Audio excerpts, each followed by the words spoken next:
Basically Ravan के पिता एक ब्राह्मण थे, बट रावण एक नागा था। अब नागा क्या होता है? नागा कुछ अलग ही टाइप के इंसान होते थे। मीन्स ये नॉर्मल आदमियों की तरह नहीं होते थे, ये अलग होते थे। इनके बॉडी पार्ट्स भी अलग होते थे।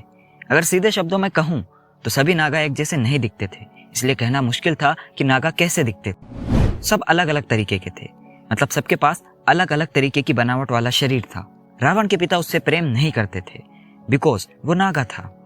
लेकिन उन्हें पता था कि रावण कितना इंटेलिजेंट है, क्योंकि रावण ने 9 साल की एज में उतनी बातें जान ली थी जितना कोई 20 की एज में नहीं जानता। रावण उस टाइम पे जानवरों पर एक्सपेरिमेंट भी करता था। उसने खरगोश को अलग अलग जगह तीर मार के पता किया कि कौन सी जगह में मारने से खरगोश जल्दी मरता है। इसके साथ ही वो ये भी देखता था कि खरगोश का दिल कैसे धड़कता है।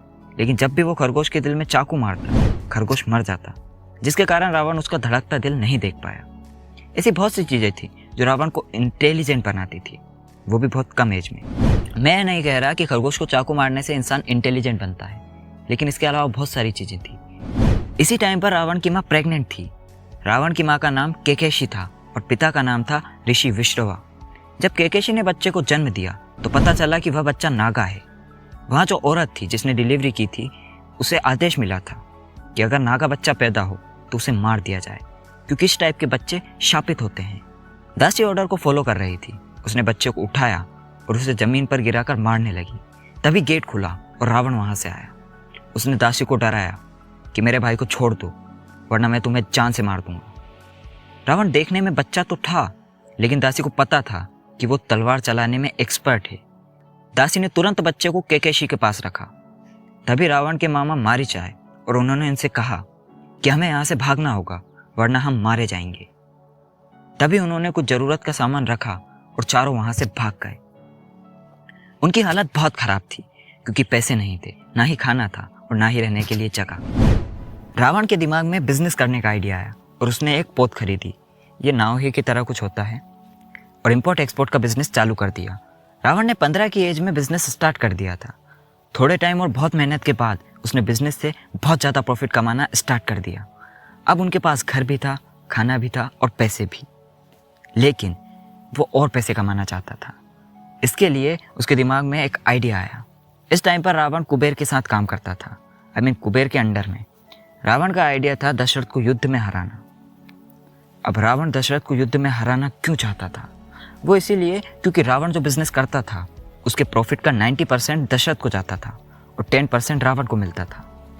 वो इससे खुश नहीं था, इसलिए वो उससे युद्ध करना चाहता था।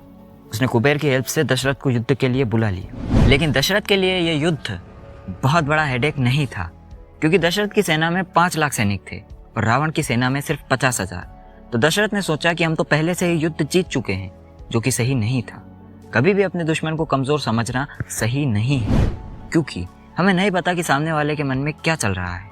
हम सभी अपनी लाइफ में ये सोच लेते हैं कि हमारा दुश्मन हमसे कमजोर है। हो सकता है ऐसा हो, लेकिन आपको फिर भी उसे कमजोर नहीं समझना चाहिए, जिससे आपके जीतने के चांसेस बढ़ जाएंगे।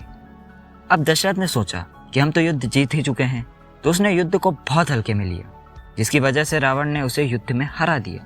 और फाइनली अब रावण को 90% प्रॉफिट मिलने लगा, जिसमें से 45% वो कुबेर को देता था।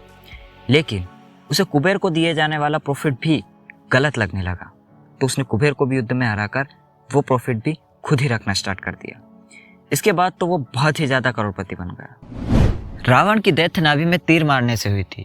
ऐसा इसीलिए हुआ था क्योंकि रावण एक नागा था, जिसके कारण उसकी नाभि कुछ ग्रीन कलर की होती थी। उसकी नाभि में से हमेशा खून निकलता रहता था और दर्द भी होता था। ये जो दर्द और खून है, ये 24 घंटे निकलता था, जिसके कारण उसे एक मेडिसिन लेनी पड़ती थी उस दर्द से बचने के लिए। राम ने इसीलिए रावण को नाभि में मारा था, क्योंकि एक तरीके से उसकी पूरी जान उस नाभि में बसती थी। रावण एक अच्छा योद्धा ही नहीं था, बल्कि वो एक अच्छा पेंटर, म्यूजिशियन, रीडर, बिजनेसमैन और भी बहुत कुछ था। उसने एक म्यूजिकल इंस्ट्रूमेंट बनाया था जिसका नाम उसने हता रखा।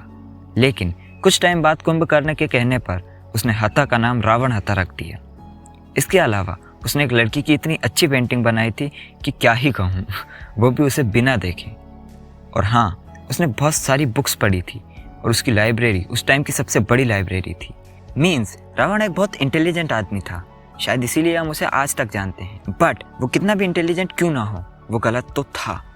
मुझे पता है कि इस बुक की सभी बातें सही नहीं हैं, लेकिन ऑथर अमीश त्रिपाठी ने रामायण को एक अलग तरीके से हमारे सामने प्रेजेंट करने की कोशिश की है। हो सकता है इसमें कई बातें गलत हो, बट मैंने आपको वही बताया है जो बुक में था। और अगर आप रावण के बारे में और भी फैक्ट्स जानना चाहते हैं, जैसे उसकी क्रश के बारे में, उसने सीता माता को कैसे रखा था, और भी कई बातें, तो आप कमेंट करके बता सकते हैं। मैं जल्द ही समरी अपलोड करने की कोशिश करूँगा।